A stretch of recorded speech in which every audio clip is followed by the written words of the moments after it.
Bonjour les amis, aujourd'hui je vais essayer de voir avec vous ce qu'on doit mettre derrière le mot science, ce qu'on doit entendre par là, essayer d'éclaircir un petit peu le terrain puisque ce mot se réfère à plusieurs réalités différentes. Si je regarde les résultats de Google Images, on illustre souvent la science par des appareils de laboratoire, des appareils de mesure. Mais si par exemple je me transporte, disons au XIIIe siècle, par science, j'entends science divine, j'entends connaissance de la divinité ou du divin d'un point de vue rationnel. Donc pendant longtemps dans l'histoire humaine, la science et la théologie étaient une seule et même chose, étaient le même discours rationnel sur Dieu et sur la création, et aussi sur le monde. Pour schématiser, disons à partir du XVIe siècle, la science a commencé à avoir un sens plus restreint de discours rationnel sur le monde, sans plus faire référence à Dieu. On peut dire qu'il y a eu un changement radical de point de vue sur le monde à la Renaissance, qui est tout simplement le moment où l'autorité scientifique passe des mains de l'Église catholique théologienne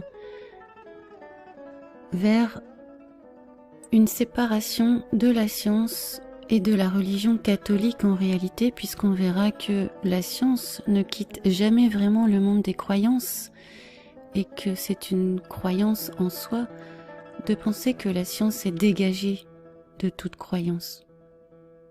Alors cette séparation de la science et de l'Église catholique donne naissance à la science moderne, dont Isaac Newton est un jalon essentiel. Isaac Newton, dont nous connaissons les activités occultes.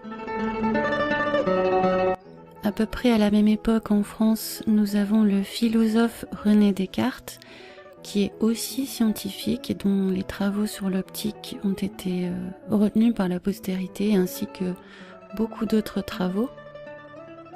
Mais son apport principal à la science moderne est avant tout philosophique, puisque dans ses traités de philosophie, il nous pousse à douter de nos sens. Et il se définit aussi en miroir, il inverse la tradition avec son « je pense donc je suis », puisque la tradition dirait plutôt « je suis donc je pense ». Lui aussi a des activités occultes, puisqu'il est rosicrucien et sa devise est « j'avance masqué ». Donc la science à l'origine, on va dire dans l'ancien monde, dans le monde d'avant la Renaissance, et j'exclus le monde antique de la Grèce, etc., puisque de nombreux auteurs grecs aujourd'hui on questionne en fait vraiment leur antiquité, on se demande si ce sont pas des apports tardifs. Donc sur les auteurs grecs, je préfère m'abstenir d'essayer de mettre une date sur leurs écrits, mais en tout cas, dans la société européenne d'avant la Renaissance, la science c'était la théologie. Et si je prends par exemple l'exemple de Hildegarde de Bingen, la bénédictine, elle est docteure de l'Église, c'est-à-dire qu'elle détient une science. Et cette science tombe du ciel, entre guillemets, puisque c'est une science par révélation, c'est une science par vision. Ce n'est pas une science expérimentale ou par... c'est une science par vision où elle écrit des traités de médecine sans avoir jamais étudié la médecine. Donc on va passer d'une science par révélation mystique, comme par exemple les chamans aussi dans des tribus sont les détenteurs de la science de leur nation, au sens mystique du terme. Donc là, je vais sauter directement à Karl Popper. Là, on est au début du XXe siècle. Mais juste avant, Il faut revenir un tout petit peu avant, au 19e siècle, où se développe la méthode expérimentale en science. Donc cette science qui s'est réduite avec le temps à l'étude des choses créées, disons, et qui s'est détournée de l'incréé, des choses mystiques et des choses spirituelles, elle s'est resserrée sur le matériel. Donc la science moderne se définit par son objet matériel, le réel si on veut.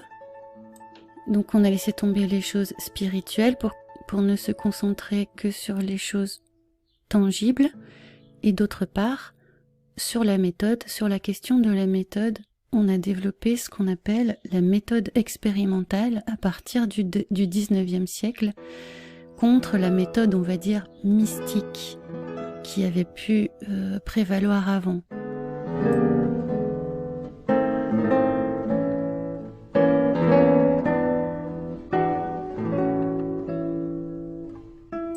Alors on va dire que cette méthode va se cristalliser vraiment définitivement avec Karl Popper,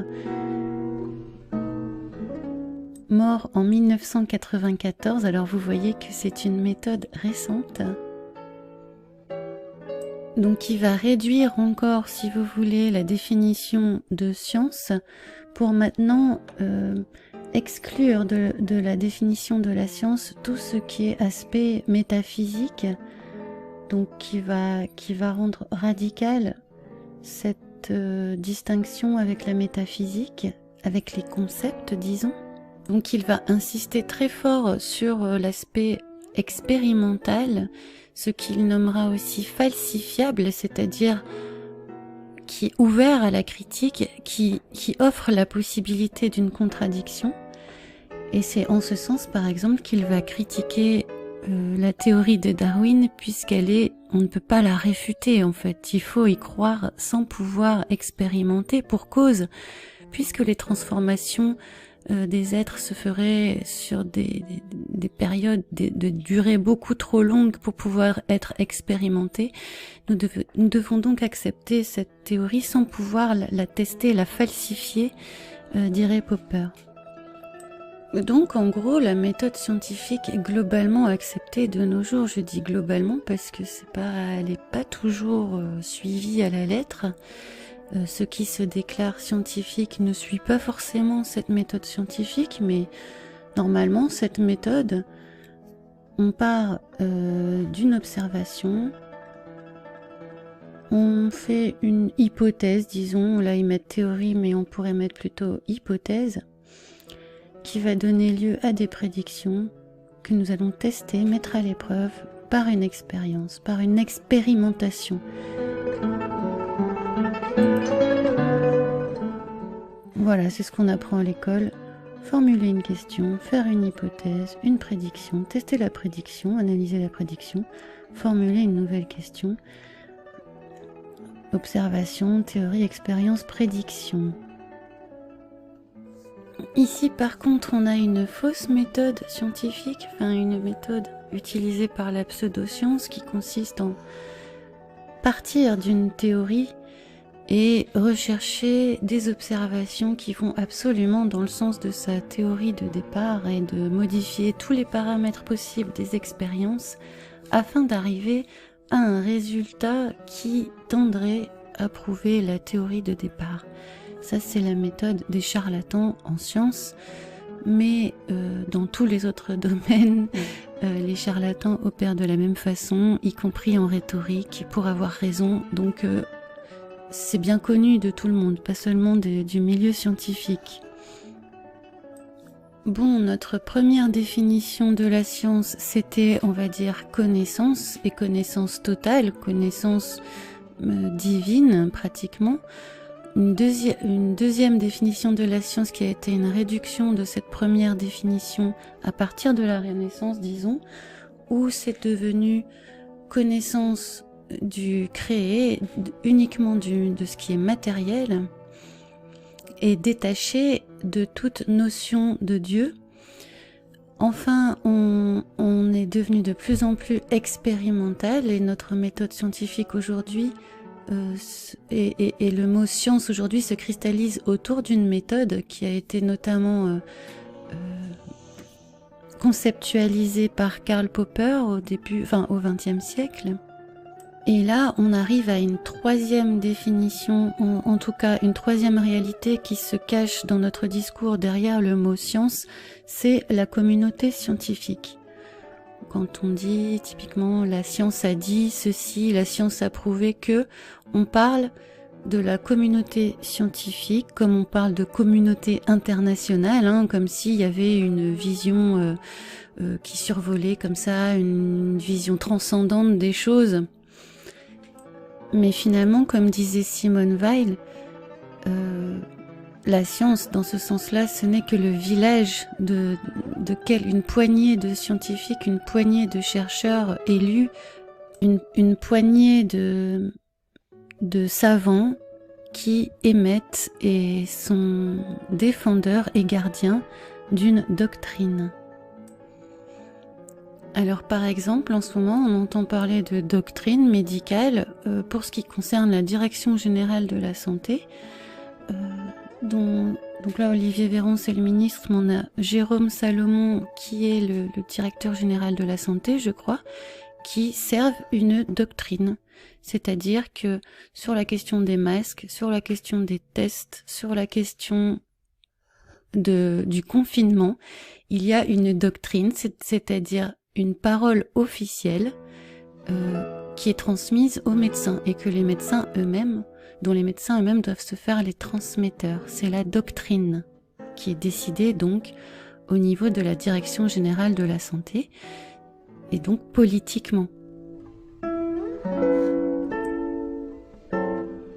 Alors, pourquoi je vous parle de tout ça ? Je vous parle de tout ça puisque nous vivons dans une époque où on nous demande de nous soumettre à l'autorité scientifique. Les scientifiques sont présentés, en fait, sont assimilés à la science au premier sens du terme, en réalité au sens ancien du terme, c'est-à-dire la science infuse, la science totale. Et en tant que détenteurs de la science totale, nous qui sommes ignorants devons nous soumettre aux décisions des scientifiques. On nous fait croire donc que les décisions politiques qui sont prises reposent entièrement sur la science, c'est-à-dire une connaissance profonde des choses, et donc il est bon de se laisser gouverner par les scientifiques.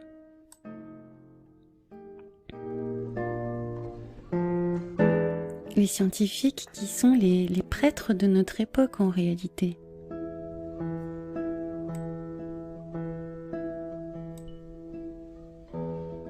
Mais toute cette science, sur quoi repose-t-elle ?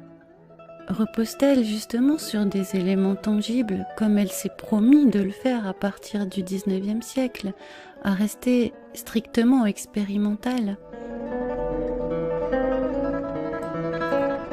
Le paradoxe, c'est qu'en même temps qu'on développait une méthode scientifique vraiment très fondée sur l'expérimentation et sur l'observation, d'autre part, on a des sciences comme l'astrophysique qui s'est développée, c'est-à-dire par définition l'étude d'objets qui sont hors de notre portée directe. Donc, étudier des objets très lointains à des millions d'années-lumière de distance, des objets qui par définition se soustraient à l'expérience. Karl Popper n'aurait pas été d'accord non plus, je pense. Des objets que nous devons modéliser à travers des images que nous devons nous-mêmes créer.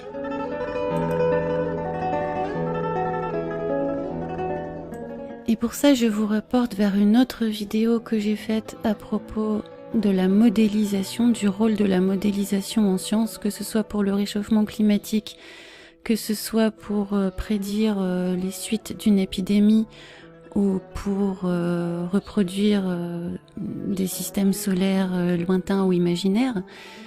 Le rôle de cette modélisation en sciences contemporaines est tout à fait important et s'appuie à la fois sur des chiffres, bien sûr, sur des statistiques, sur des probabilités. C'est là où on va parler de quantique, mais on pourrait tout aussi parler d'imaginaire, totalement imaginaire. Voilà, on déborde en fait l'étude du réel pour partir vers le possible, en tout cas vers l'irréel et vers l'imaginaire. Tout ce blabla, tout ce long exposé pour vous mettre en garde contre le scientisme. Le scientisme, c'est cette croyance, cette religion sans Dieu en quelque sorte, selon laquelle la science expérimentale est la seule source fiable de savoir sur le monde. Le scientisme bientôt dépassé par la cybernétique, qui est le fruit de réflexions intenses dans le milieu scientifique mais aussi artistique depuis les années 50-60. J'ai aussi fait une vidéo sur la cybernétique, j'en ai fait plusieurs et je vous invite à les regarder.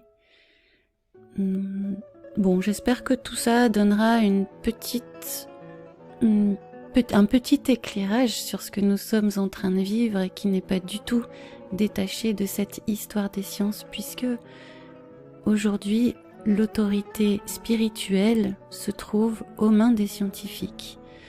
Quand on cherche la vérité, c'est vers les scientifiques qu'on se tourne, et il faut savoir que leur conception de la science est une conception soit réduite au minimum du matériel, soit totalement débridée et qui flirte vraiment tout le temps en fait avec le récit, avec la science-fiction, avec la légende, qui développe et qui parle d'objets mystérieux, imaginaires, comme le vide, ou la matière noire, ou le trou noir,